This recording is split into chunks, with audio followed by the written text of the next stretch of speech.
Hi, everybody. This is John Gallagher, co-host of Inside Michigan Business podcast, and we are broadcasting right now from the studios of Startup Nation in Birmingham.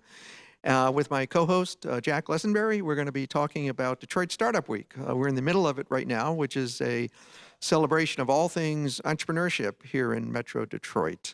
So, Jack, veteran news analyst Jack Lessenberry, your thoughts on Detroit Startup Week? Well, I think it's sort of amazing. As you were telling me, John, I don't think anyone 15 or 20 years ago would have thought we'd have come as far as we had by the end of last year. And then, of course, nobody in January thought we'd be here now. And we're lucky enough to have sort of the godfather of startups with us, Jeff Sloan, who's not only the founder of Startup Nation, he wrote a really good book called Startup Nation with his brother 15 years ago. Jeff, did you write that book before you founded the company? No, actually, we wrote the book. I think the book was roughly 2005, Yep. And Startup Nation was founded in 2002. Right. So you're the startup godfather. And I want to ask you one question that maybe sound simple, because I am, but what defines a startup? And when does the company cease to be a startup?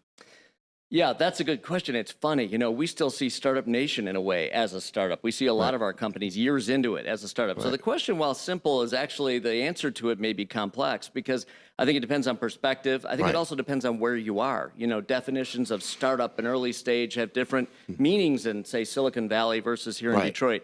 You know, I think generally startup is, some may say pre-revenue, some may say, you know, shortly after launch, some may say, prior to significant team member growth. I think there's different ways to define it. I think it's more of a feel than a specific definition.